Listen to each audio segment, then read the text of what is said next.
দুদিন কেটে গেছে। মেঘ এই দুদিন ক্লাসে যায়নি।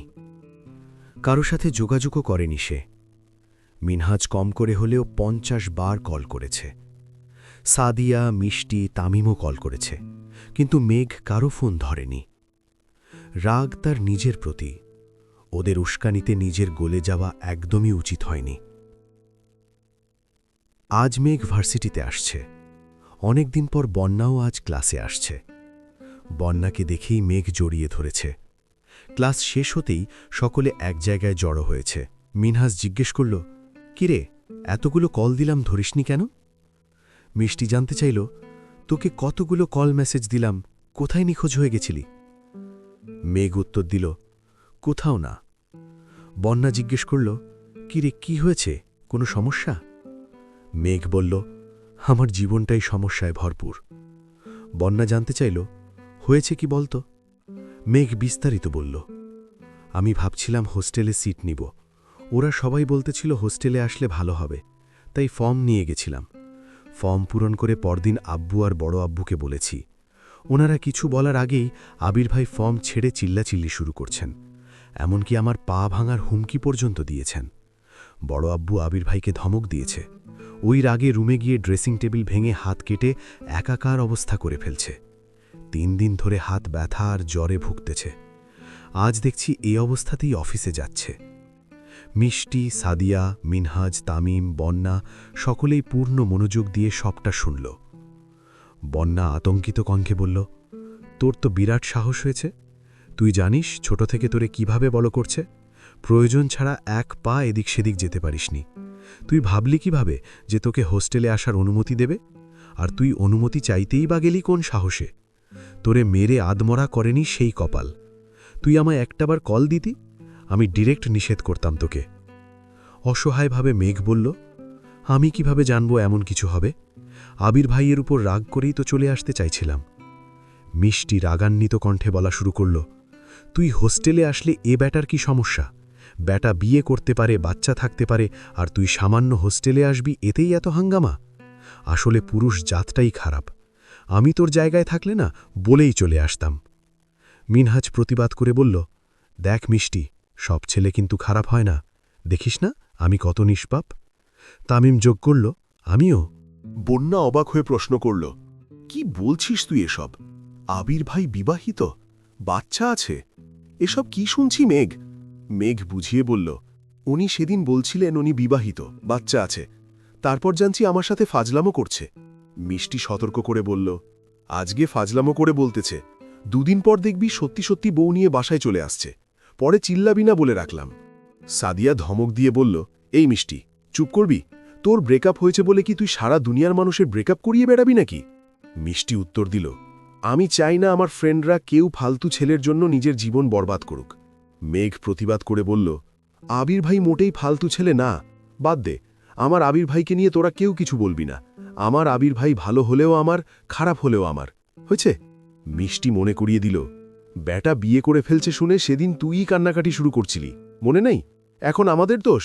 বন্যা পরিস্থিতি সামলে বলল, ও দিনে 100 বার আবির ভাইয়ের জন্য কান্না করে 100 বার হাসে, তাই বলে তোরা ওকে আরও উস্কাবি?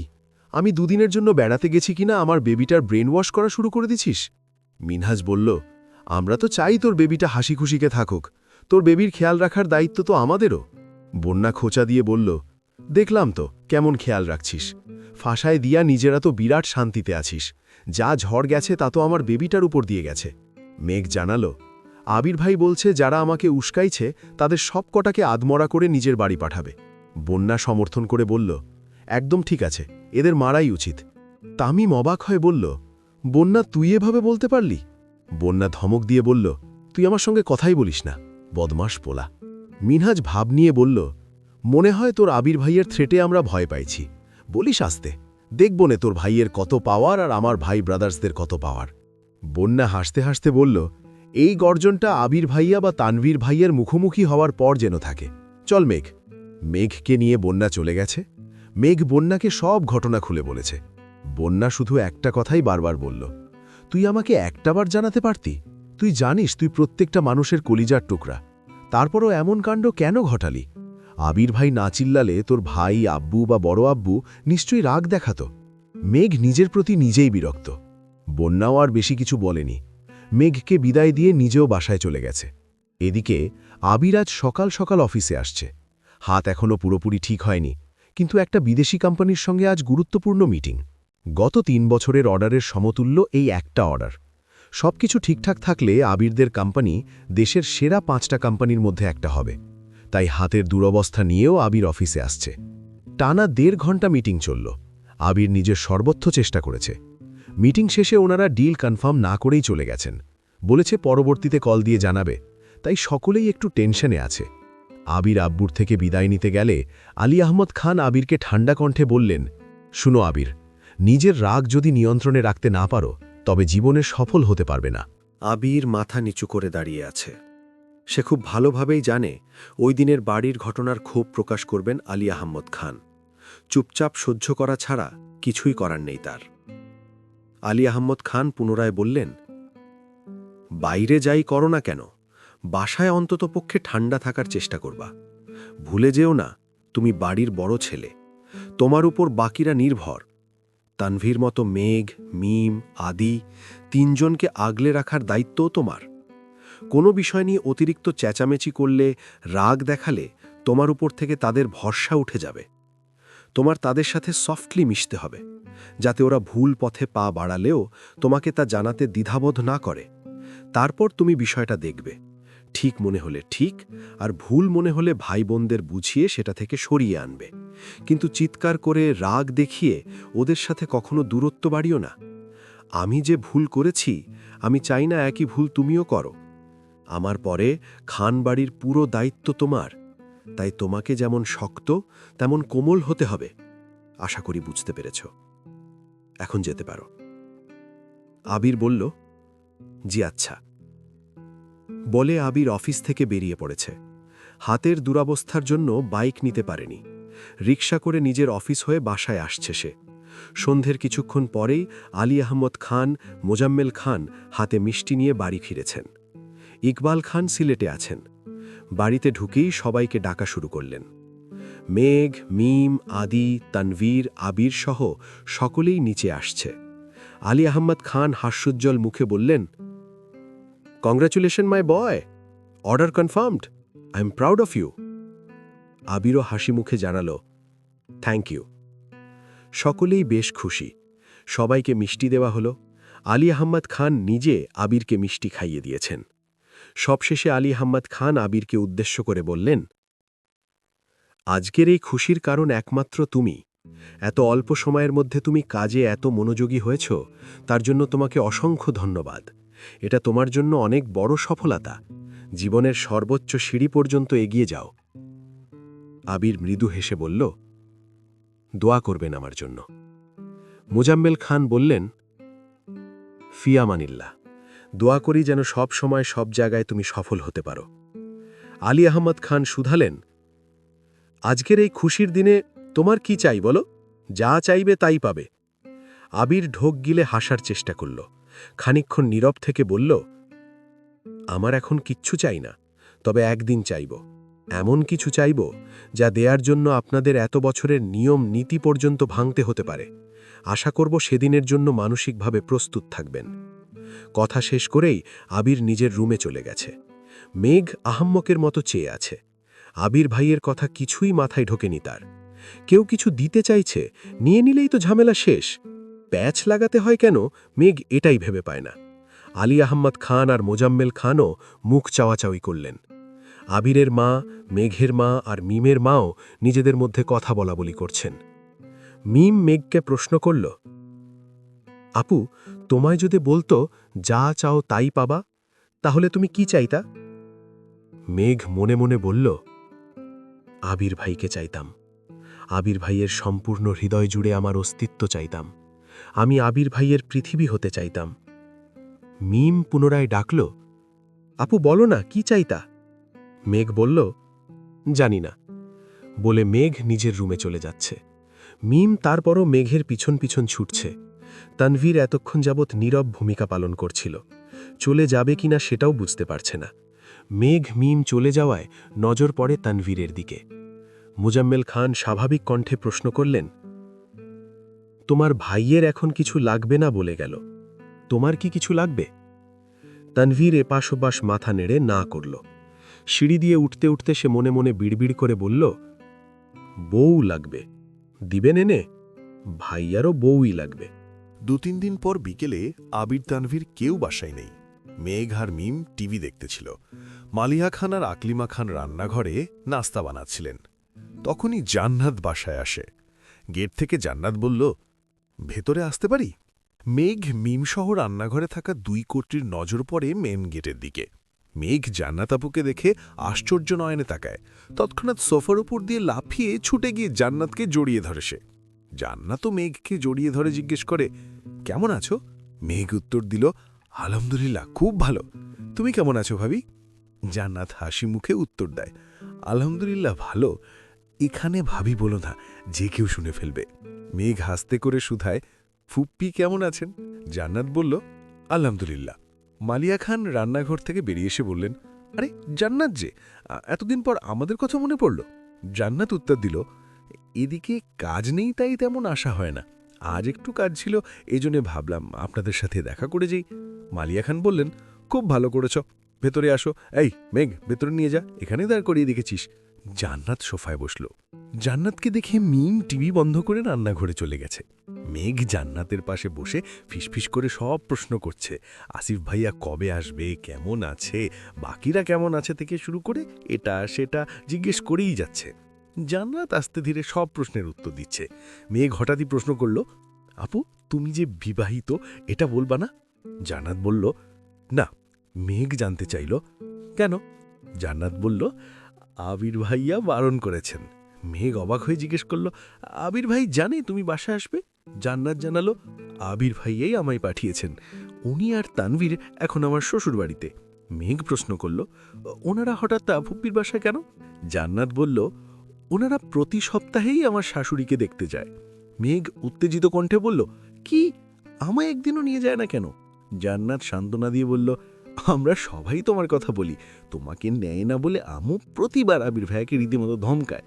মেঘ অভিযোগ করে বলল, দেখেছ, তারপরও আমায় নিয়ে যায় না, আজকে আসুক বাড়িতে। এর মধ্যে মালিয়া খান নাস্তা নিয়ে এসছেন।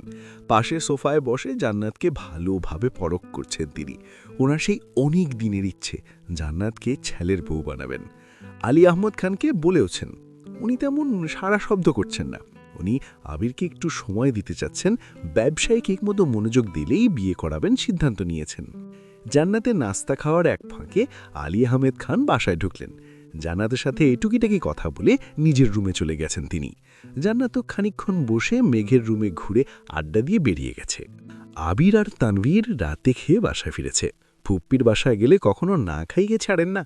আবির ফেরার কিছুক্ষণ পরই মেঘ আবিরের রুমে হাজির হলো। আবির ভ্রূণজোড়া নাচিয়ে প্রশ্ন করল, কিছু বলবি? মেঘ কপালে কয়েক স্তর ভাঁজ ফেলে বলল, আমার ভাগ কোথায়? আবির স্বাভাবিক কণ্ঠে জিজ্ঞেস করল, কিসের ভাগ? মেঘ বলল, ভালোবাসার। আবির ঢোক গিলে চোট করে বলল, মানে? মেঘ দাবি করে বলল, ফুপ্পির ভালোবাসার ভাগ দেন। আবির ডাকল, কাছে আয়, দিচ্ছি। মেঘ 2 কদম এগিয়ে গেল। আবির হাত বাড়িয়ে মাথায় গাঁটটা মেরে বলল, ফুপ্পির হাতে আমি শুধু গাঁটটাই খাই, তার ভাগই দিলাম, আর খাবারের ভাগ চাইলে এরপর থেকে নিয়ে আসব। মেঘ ঠোঁট উল্টে বলল, ইস, এত জোরে কেউ গাঁটটা দেয়, মাথাটা ব্যথা হয়ে গেছে। আবির কোমল কণ্ঠে বলল, তুই ভালোবাসার ভাগ চাইছিস, কম করে কিভাবে দেয় বল? মেঘ বলল, গাঁটটা মারা ভালোবাসা আমি চাইনি। আবির হঠাৎই মেঘের দিকে কেমন করে চাইল। উদ্বিগ্ন কণ্ঠে শুধালো, তো কেমন ভালোবাসা চাইছিস? মেঘ দরদ মাখা কণ্ঠে বলল, আপনাদের মতো আমিও ফুপ্পির সাথে দেখা করতে চাই, গল্প করতে চাই, ফুপ্পির যত্ন পেতে চাই। আবির বলল, ও আচ্ছা, আমি ভাবলাম অন্য কিছু। মেঘ ভ্রু কুচকে প্রশ্ন করল, অন্য কিছু মানে? আবির বলল, কিছু না, এখন ফুপ্পির বাসায় তোকে নিয়ে যাওয়া যাবে না। তোকে নিয়ে আমি বা তানভীর যে কেউ বেরোলেই 1000টা প্রশ্নের উত্তর দিতে হবে। তার থেকে কিছুদিন শান্ত থাক, আমি দেখছি কি করা যায়। মেঘ আস্তে করে শুধালো, জান্নাত আপুকে আসতে বলছিলেন কেন? আবির বলল, দরকার আছে। আচ্ছা বলতো, জান্নাতের সঙ্গে আম্মুর কথা হয়েছিল? আম্মুর রিয়াকশন কি? মেঘ বলল, কথা হয়নি আবার কি? বড় আম্মু পাশের সোফায় বসে খুব সুন্দর মতনে আপুর সঙ্গে কথা বলছেন। বড় আম্মু তো অনেক দিন যাবৎ জান্নাত আপুকে আপনার বউ বানাতে চাচ্ছেন। আপনারা কেন বলছেন না যে আপুর বিয়ে হয়ে গেছে? আবির বলল, এটা বলে দিলে তো মজাটাই শেষ। মেঘ বলল, মানে? আবির বলল, জানতে পারবি খুব শিগগিরই। আর হ্যাঁ, মুখ ফসকে জান্নাতের বিয়ের কথা বলে দিস না যেন। মেঘ বলল, আমি এত বেককল না। আবির হেসে বলল, I know that you are the smartest girl in the world. Megh ফিক করে হেসে ফেলল। আবির ভাইয়ের মুখে নিজের প্রশংসা শুনে ভীষণ লজ্জা পেয়েছে। লজ্জায় মাথা নিচু করে নিজের রুমে চলে গেছে সে। সময় ধাবমান। জানুয়ারি পেরিয়ে ফেব্রুয়ারিতে পা দিয়েছে। তীব্র ঠান্ডা অনেকটা কমে এসেছে। মেঘদের ক্লাস শেষ হয়েছে সবেমাত্র 5 মিনিট হল। বন্যা আর মেঘ গল্প করতে করতে দুজনে হাত ধরে হাঁটছে। তামিম দৌড়ে এসে বন্যার পিছনে দাঁড়িয়ে বন্যাকে ডাকে, এই বন্যা! বন্যা শুনেও না শোনার মতো হাঁটতে থাকে। তামিম এবার বন্যা আর মেঘের সামনে এসে দাঁড়ায়। বন্যা মেঘ দুজনেই থমকে দাঁড়াল। মেঘ তামিমের মুখের পানে তাকালেও বন্যা তাকায়নি, মাথা নিচু করে দাঁড়িয়ে আছে। তামিম অভিযোগের স্বরে বলল, বন্যা, তুই আমার সাথে ঠিকমতো কথা বলিস না কেন? বন্যা উত্তর দিল, কারণটা কি তোর অজানা? তামিম বলল, এতদিন হয়ে গেছে এখনো ওই বিষয় নিয়ে পড়ে আছিস? চলতে চলতে কারো প্রতি ইমোশন আসতেই পারে। তোর প্রতিও আসছিল, তাই আমি তোকে আমার মনের কথা বলছিলাম। তুইও তোর মতামত জানিয়েছিস এবং আমি তা মেনে নিয়েছি। তুই না করছিস এরপর কি আমি তোকে কোনো প্রশ্ন করছি বা জোরাজোরি করছি? তুই রিজেক্ট করছিস বলে এই না যে আমি মরে যাব, কিন্তু তার প্রভাব বন্ধুত্বের ওপর কেন পড়বে বলতো? তারপরেও আমি আন্তরিকভাবে দুঃখিত। প্লিজ, বন্ধুত্বের সম্পর্কের সুবাদে হলেও আমায় ক্ষমা করে দে। বন্যা কিছুটা ভারী কণ্ঠে বলল, আচ্ছা। এর মধ্যে মিনহাজও এগিয়ে এলো। তিনজনকে উদ্দেশ্য করে বলল, কিরে, তোরা এখনো এখানে? তামিম প্রশ্ন করে, তুই কোথায় গেছিলি? মিনহাজ উত্তর দিল, নেটারা আসছে, ওনাদের সামনে মাস্টার্স পরীক্ষা। ভার্সিটি থেকে বেরিয়ে যাওয়ার সুবাদে ওনারা একটা প্রোগ্রাম করবে শুনলাম। ভার্সিটির পাশাপাশি ঢাকার সুনামধন্য কলেজের স্যাররা, বড় বড় অবস্থানে থাকা ব্যক্তিবর্গরাও সেই প্রোগ্রামে আমন্ত্রিত থাকবে। বন্যা বলল, ভালো, কিন্তু তুই ওইখানে কি করতে গেছিলি? মিনহাজ বলল, এমনিতেই নেতাদের সাথে দেখা করতে গেছিলাম। উনাদের সাথে পরিচয় থাকা ভালো, রাজনৈতিক পাওয়ার থাকবে, যে কোনো সমস্যায় সাহায্য পাওয়া যাবে। তাছাড়া সাধারণ সম্পাদক আমার রুমমেট। মেঘ বলছিল না, ওর আবির ভাই নাকি আমাদের আদমরা করে বাড়ি পাঠাবে। আর কিছুদিন ওয়েট কর, দেখবি আমার কত পাওয়ার হয়। বন্যা মেঘের দিকে চেয়ে হাসতে হাসতে বলল, দেখছিস মেঘ, তোর আবির ভাইয়ের ভয়ে নেতাদের পিছু নিচ্ছে। পুনরায় মিনহাজকে উদ্দেশ্য করে বলল, নিজের নাই 2 আনা ক্ষমতা, আবার ভাব দেখায় 16 আনার। সেদিন যেভাবে বলছিলি ভাই ব্রাদার্সের পাওয়ার দেখাবি, তখন তো ভাবছিলাম তোদের এলাকার ভাইদের কথা বলছিস। মেঘ মৃদু হেসে বলল, এজন্যই বলি আমার আবির ভাই সবার সেরা। তোদের মতো 8-10 জনকে পেটানো আমার আবির ভাইয়ের কাছে জাস্ট 5 মিনিটের ব্যাপার। ওনার কাউকে প্রয়োজন নেই, একাই 199 জনের সমান। তামিম উদ্বিগ্ন কণ্ঠে বলল, 199 জনের সমান কিভাবে হয়? হলে 100 জনের সমান হবে। মেঘ বলল, আমার আবির ভাই একটু ব্যতিক্রম, তাই 199 জনের সমান। তামিম বলল, এটা কেমন লজিক? মেঘ বলল, এটা আমার লজিক, তোরা বুঝবি না। মিনহাজ তপ্ত স্বরে বলল, শোন, কথায় কথায় আমার আবির ভাই করিস না, কানে খুব লাগে। মেঘ বলল, তোর কানে লাগে এটা তোর কানের সমস্যা, তাড়াতাড়ি ডাক্তার দেখা গিয়ে। আমি আমার আবির ভাইই বলবো, আমার আবির ভাই, আমার আবির ভাই, আমার আবির ভাই। মিনহাজের মেজাজ খারাপ হচ্ছে, তবুও শান্ত থাকার চেষ্টা করছে সে। মিনহাজ রাগে অন্যদিকে তাকিয়েছে। অকস্মাৎ মেঘদের দিকে চেয়ে বলল, এই সাইড দে, ভাইরা আসতেছে। বন্যা, মেঘ, তামিম সাইড হয়ে দাঁড়িয়ে। প্রায় 15-20 জন ছেলে হেঁটে আসছে। রাস্তার পাশে দাঁড়িয়ে থাকা জুনিয়রদের সালাম দেখেই তাদের অবস্থান বোঝা যাচ্ছে। মেঘদের কাছে আসতেই মিনহাজ সুন্দর করে সালাম দিল। সামনের দিকের গম্ভীর চেহারার একজন চোখ দিয়ে একটু ইশারা করল, সালাম গ্রহণ করেছে এটাই বুঝালো। ওনারা পাশ কেটে যেতেই মেঘ বলল, কিরে, তোর ভাই তো সালামের উত্তরটাও দিল না। মিনহাজ বিরক্তি ভরা কণ্ঠে বলল, ওনার কি এত মানুষের সালামের উত্তর দেওয়ার সময় আছে নাকি? 2 মিনিট পরেই কিছুটা দূর থেকে হই হুল্লোড়ের শব্দ ভেসে আসছে। মেঘরা পিছন ফিরে তাকাতেই দেখে ছেলেগুলো কাকে ঘিরে কথাবার্তা বলতেছে। কাকে ঘিরে আছে তা দেখা যাচ্ছে না। কৌতূহল বশতই মেঘ, বন্যা, মিনহাজ, তামিম সবাই সেদিকে তাকিয়ে আছে। কয়েকজন একটু সরতেই বাইকটা সাইড করে হেলমেট খুলল। মেঘ উত্তেজিত কণ্ঠে চেঁচিয়ে উঠল, আবির ভাই! বাইকটা দেখেই পরিচিত লাগছিল, কিন্তু শিওর ছিল না।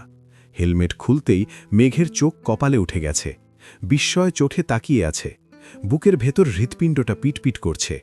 মেঘ ভার্সিটিতে ভর্তির পর থেকে আবির মেঘকে নিতে বা দিতে আসলে মেইন গেটের কাছেই নামিয়ে দেয়, কখনো ভিতরে আসে না। আজই প্রথম আবির ভিতরে আসছে। মেঘের সাথে সাথে মিনহাজ, তামিম, বন্যাও বেশ অবাক হয়েছে আবির বাইক থেকে নামতেই। সভাপতি, সহসভাপতি, যুগ্ম সম্পাদক, আহ্বায়ক, সাধারণ সম্পাদক একে একে সবাই আবিরকে জড়িয়ে ধরছে। আবিরও স্নেহের সহিত সবাইকে জড়িয়ে ধরছে। মেঘ, বন্যাসহ বাকিরাও কিছুটা এগিয়ে গেল। কি হচ্ছে কিছুই বুঝতে পারছে না। মেঘ বারবার চোখ কচলে তাকাচ্ছে। আবির ভাইয়ের ভার্সিটিতে কেউ পরিচিত আছে এটা মেঘ জানতই না, তাও আবার রাজনৈতিক ছেলেপেলের সাথে। রাদি, গুরুগম্ভীর স্বভাবের ছেলেটা হাসি মুখে বলল, থ্যাঙ্কস ভাইয়া, তুমি আমাদের কথা মেনে এত ব্যস্ততার মধ্যেও আসছ, এটাই অনেক। আমরা তো ভাবছিলাম তুমি হয়তো আসবেই না। আবির বলল, তোরা যে এত বছর পরও আমায় স্মরণ করেছিস সেই অনেক বড় ব্যাপার। একজন বলল, তোমাকে কি ভোলা সম্ভব? কলেজের হিরো ছিলা তুমি, স্যারদের চোখের মণি, সেই সাথে পুরো কলেজের মেয়েদের ক্রাশ বয়। শেষ লাইনটা কানে যেতেই মেঘ সাপের মতো ফস করে উঠল। সূক্ষ্ম দৃষ্টিতে তাকায় আবিরের দিকে। আবির ভাইয়ের আশেপাশে 2-1টা মেয়ের নামই সহ্য করতে পারে না। সেই আবির ভাই নাকি কলেজের সব মেয়ের ক্রাশ ছিল। আল্লাহ জানেন কত মেয়ে প্রেমের প্রপোজাল দিয়েছেন আর কত মেয়ের সাথে প্রেম করে বেরিয়েছেন। মেঘ নিজের কপাল চাপড়ে বিড়বিড় করে বলল, মেঘ রে, তুই শেষ। হাজারো মেয়ের ক্রাশ অনি, সেখানে তুই কে? তোর দিকে কোনো ছেলে ফিরেও তাকায় না, ক্রাশ তো বহুদূরের বিষয়। তুই আবার আবির ভাইকে চাস? ছি, লজ্জা লাগে না? আবির ভাই যে বোন হবার সুবাদে তোর সাথে 2-1টা কথা বলে, সেই তোর কপাল। বন্যা মেঘের দিকে তাকিয়ে প্রশ্ন করল, কি বিড়বিড় করছিস? মেঘের চোয়াল অকস্মাৎ ঝুলে পড়ল। মনের ঘর মেঘাচ্ছন্ন হয়ে গেছে। শক্ত কণ্ঠে বলল, কিছু না। আবির ছেলেটার হাতে চাপড় মেরে বলে, বাজে কথা বাদ দে, হঠাৎ আমায় স্মরণ করার কারণ কি? আরেকজন বলে উঠল, তুমি আমাদের স্পেশাল গেস্ট, তাই স্মরণ করেছি। অবশ্য তোমায় মালা দিয়ে বরণ করা উচিত ছিল। আচ্ছা, সমস্যা নেই, প্রোগ্রামের দিন অবশ্যই মালা দিব। আবির উদ্বিগ্ন কণ্ঠে বলল, এই থাম থাম, আমায় বরণ করবি মানে? আমি কে? একজন বলল, তুমি আমাদের শ্রদ্ধেয় বড় ভাই, যার জন্য আমরা আজ এই অবস্থানে। আবির বলল, আমার জন্য না, বরং তোরা নিজের অবস্থান নিজেরা তৈরি করেছিস। একজন বলল, যখন পথভ্রষ্ট হয়ে গেছিলাম তখন রাস্তা তো তুমিই দেখিয়ে দিয়েছিলে। আবির বলল, আচ্ছা বুঝলাম, কিন্তু প্রোগ্রামটা কিসের? একজন বলল, ভার্সিটিতে লাস্ট একটা প্রোগ্রাম করতে চাচ্ছি। আবির বলল, প্রোগ্রাম করবি কর, আমার কি কাজ? আমি তো ভার্সিটির কেউ না, পড়িও নি এখানে। একজন বলল, পড়িনি তাতে কি, বাইরে পড়তে না গেলে তুমি এই ভার্সিটিরই স্টুডেন্ট থাকতা। এখন কথা হলো, ভার্সিটির পাশাপাশি আমরা আমাদের কলেজের স্যার ম্যামদের ইনভাইট করতে চাচ্ছি, আর ইনভাইট তুমি করবা। তাছাড়া তোমাদের মতো সাকসেসফুল কিছু ব্যক্তিবর্গদেরও ইনভাইট করা হবে। তোমরা তোমাদের সুদর্শন চেহারা দেখিয়ে জুনিয়রদের সঠিক পথ দেখাবা। আবির বলল, প্রথমত আমি কোনো সাকসেসফুল ব্যক্তি না, দ্বিতীয়ত আমি এই ভার্সিটির স্টুডেন্ট না, তৃতীয়ত তোদের প্রোগ্রামে আমি স্যারদের ইনভাইট করার কে?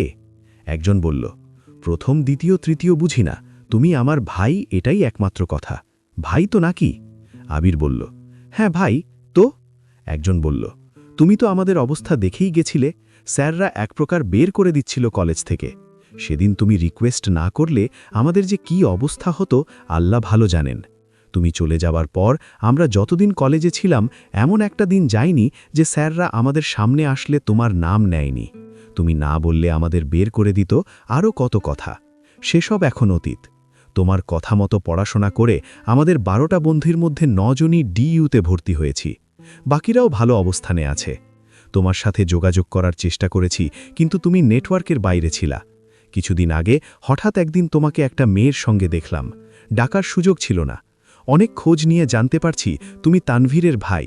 তারপর তানভীরের থেকে ফেসবুক আইডি নিলাম।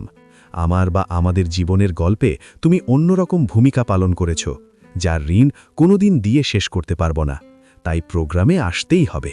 আবির বলল, বাবা গো, তোরা যেভাবে আমার প্রশংসা করছিস, আমার বাপেও আজ পর্যন্ত এত প্রশংসা করেনি। একজন বলল, তুমি যে কি চিজ, তোমার বাপে হয়তো বুঝেই নাই। আবির মৃদু হাসল। আরেকজন বলে উঠল, ভাইয়া জানো, একই শহরে থেকেও গত 5 বছর যাবৎ কোনোদিন কলেজে পা দেয়নি। স্যারদের দেখে মুখ লুকিয়ে চলছি। এখন তো ভার্সিটি লাইফ শেষ, দুদিন পর কে কোথায় থাকবো তা জানা নেই, তাই প্রোগ্রামটা করতে যাচ্ছিলাম। ভার্সিটির স্যারদের সঙ্গে কথা বলেছি, ওনাদের আপত্তি নেই। এখন তুমি আমাদের সাথে যাবে, আমাদের পক্ষ থেকে কলেজের স্যারদের একটু বলবা। আমরা বললে যদি না আসে, তুমি বললে নিশ্চয়ই রাজি হবেন। আবির রুষ্ট স্বরে বলল, সবই করে দেব, প্রয়োজনে প্রোগ্রামেও আসব, কিন্তু গেস্ট হিসেবে নয়, সাধারণ মানুষ আর তোদের ভাই হিসেবে। যদি কোনো প্রকার মালা দিয়ে বরণ আমায় নিয়ে 500 শব্দের ভাষণ শুরু করিস, তাহলে এক একটাকে স্টেজে ফেলে পেটাবো বলে রাখলাম। একজন বলল, তাই বলে আমাদের জীবনের গল্পের নায়কের প্রশংসা করব না? আবির বলল, না, করবি না। আমি শুধু তোদের পথ দেখিয়েছি, বাকি সব তোরা করেছিস। তোদের সাকসেস তোদের, এতে আমার কোনো হাত নেই। তোরা যে আমার কথা মনে রেখেছিস, এতেই শুক্রিয়া। এমনও মানুষ আছে যাদের জন্য জীবন দিয়ে দিলেও তারা সেসব ভুলে যায়। দোয়া করি জীবনে সাকসেসফুল হ। একজন বলল, দেখো তো, তোমায় রাস্তায় দাঁড় করিয়েই জীবন ইতিহাস শুরু করে দিয়েছি, চলো ভেতরে চলো। আবির বলল, ভেতরে আর যাব না, কথা তো হলোই। আমার নাম্বার রাখ, কবে কলেজে যাবি জানাইস, অফিসে কাজ ফেলে আসছি। একজন বলল, একদিন কাজ একটু কম করলে কিচ্ছু হবে না, কত বছর পর তোমাকে পেয়েছি, আড্ডা না দিয়ে ছাড়ছি না, চলো চলো। আবির ঘুরতেই মেঘদের দেখতে পায়। কিছুটা দূরেই দাঁড়িয়েছিল ওরা। আবির পেছন ফিরে থাকায় আগে দেখতে পায়নি। মেঘ আশ্চর্য নয়নে তাকিয়ে আছে। ওদের সব কথোপকথনই মেঘ মনোযোগ সহকারে শুনেছে। বুঝতে বাকি নেই ওদের পড়াশুনোতে আবির ভাইয়ের অবদান অনেকখানি। তবে সেই ছেলেগুলোর কি হয়েছিল তা শোনার বেশ আগ্রহ জাগছে মেঘের মনে। আবির কিছুটা এগিয়ে এসে মেঘের মুখোমুখি দাঁড়াল, ছোট করে শুধালো, ক্লাস শেষ? আবিরের কণ্ঠে মেঘ হকচকিয়ে তাকাল, মনোযোগ ছিল অন্য কোথাও। উপর নিচ মাথা নেড়ে বলল, শেষ, কিন্তু আপনি এখানে কেন? মেঘ সব কথা শুনেও না শোনার মতো প্রশ্নটা করেছে। আবির চোখের ইশারায় ছেলেগুলোকে দেখিয়ে বলল, ওদের সঙ্গে দেখা করতে আসছিলাম। ছেলেগুলো এগিয়ে গেছে। আবিরকে না পেয়ে পেছন ফিরে তাকাতেই মেঘকে দেখল। 2 কদম এগিয়ে এসে বলল, ওনাকেই দেখেছিলাম তোমার সাথে। উনি কে ভাইয়া? তোমার? আবির তার আগেই বলল, আমার কাজিন, তোরা যা, আমি আসছি। ছেলেগুলো এগিয়ে যাচ্ছে। আবির মেঘকে উদ্দেশ্য করে গলায় তেজ এনে বলল, আড্ডা দেয়া শেষ হলে বাসায় যা, গাড়ি অপেক্ষা করছে। মিনহাজ আর তামিমকে দেখেও না দেখার মতো চলে যাচ্ছে সে। মেঘ পিছন থেকে ডেকে বলল, আমি আপনার সঙ্গে যাব। অনেক দিন হলো আবিরের বাইকে ওঠে না। রাগারাগি মান অভিমানে ঠিকমতো কথাই বলেনি। বাইকে ওঠা তো দূরের বিষয়। আজ মেঘের খুব ইচ্ছে করছে আবির ভাইয়ের সাথে বাইকে ঘুরবে। তাছাড়া ফুপ্পির জন্যও মনটা ছটফট করতেছে। সে প্ল্যান করেছে ফুপ্পিকে দেখে একেবারে বাসায় ফিরবে। আবির 2 আঙ্গুলে ইশারা দিতেই মেঘ আবিরের কাছে এগিয়ে গেল। আবির প্রখর তপ্ত স্বরে বলল, আমি না আসলে কি করতি? মিনহাজ আর তামিমের প্রতি ক্রোধ চেপে রাখতে পারছে না সে। তাদের দিকে তাকালেই অঘটন ঘটতে পারে, তাই তাকাচ্ছে না। মেঘ স্বাভাবিক কণ্ঠে উত্তর দিল, আপনি না আসলে গাড়িতে যেতাম, আপনি এসেছেন তাই বাইকে যাব। আবির বলল, আমি তোকে নিতে আসিনি, অন্য কাজে আসছি। মেঘ জেদ দেখিয়ে বলল, আমি এত কিছু জানি না, আপনি আমায় নিয়ে যাবেন, এটাই শেষ কথা। মেঘের জেদের কাছে আবিরের সুপ্ত ক্রোধ হার মানতে বাধ্য হয়েছে। আবির ক্ষীণ হাসল। মেঘ জেদ দেখিয়ে কথা বললে ওর নাক ফুলে যায়, গাল দুটা লাল টকটকে হয়ে যায়। দুধে আলতা চেহারায় রক্তবর্ণের ছাপ ভেসে ওঠে, গলার দুপাশের 2টা রগ ফুলে ওঠে। মেঘকে এভাবে দেখলে আবিরের উদ্বেলিত হৃদয়ের কম্পন তীব্র হয়ে ওঠে। কল্পনার জগতে পাড়ি দিতে ইচ্ছে করে। রক্তাভ 2 গালে ভালোবাসার পরশ এঁকে দিতে ইচ্ছে করে।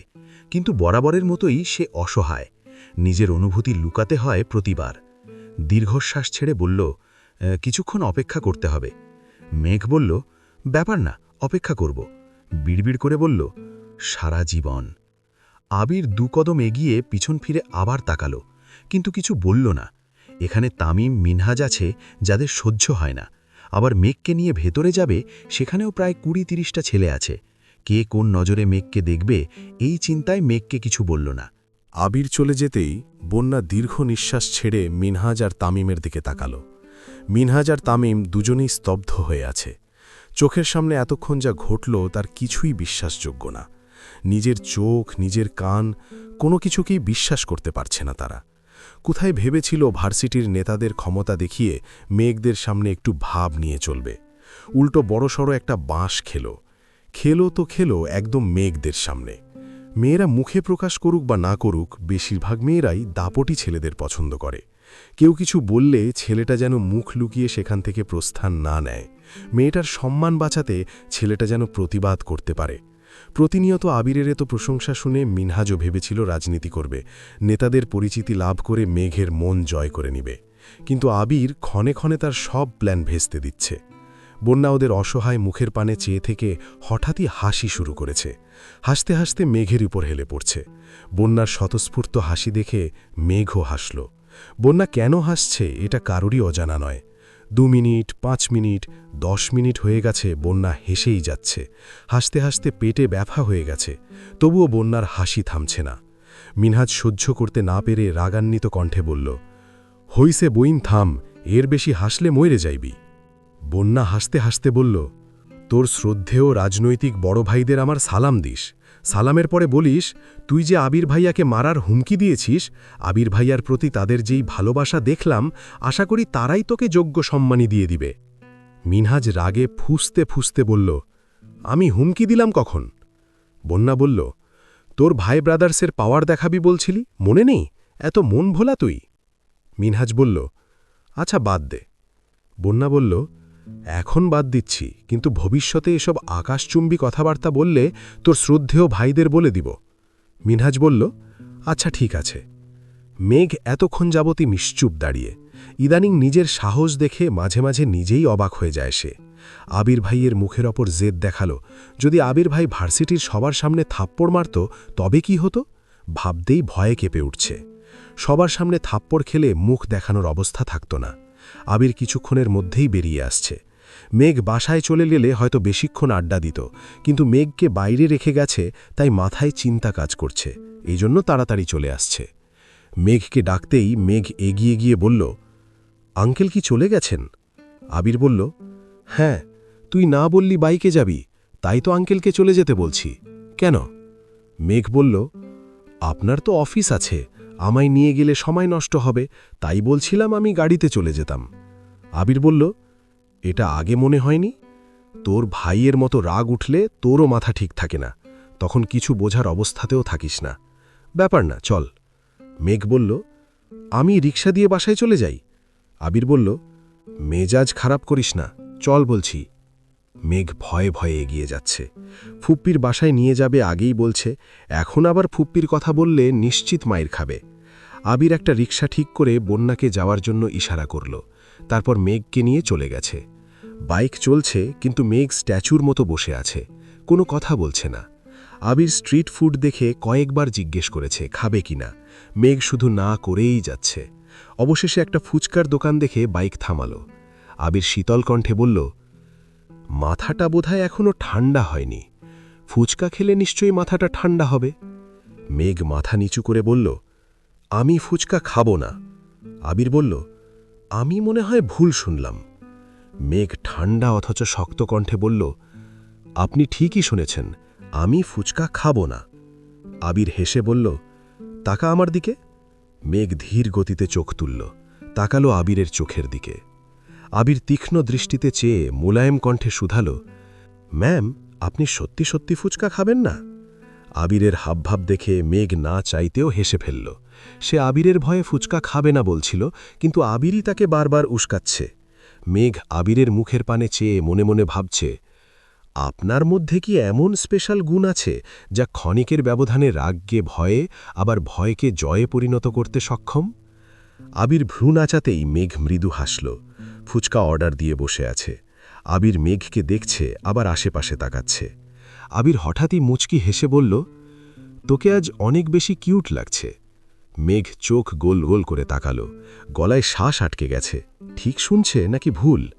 আবির ভাই মেঘকে কিউট বলেছে, ভাবা যায়? মেঘ লজ্জায় আড়ষ্ট হয়ে যাচ্ছে, তবুও স্বাভাবিক থাকার খুব চেষ্টা করছে। আবির পুনরায় বলল, নীল রংটা তোকে খুব মানাচ্ছে, আগে বোঝাই কখনো নীল রঙের জামাতে দেখিনি।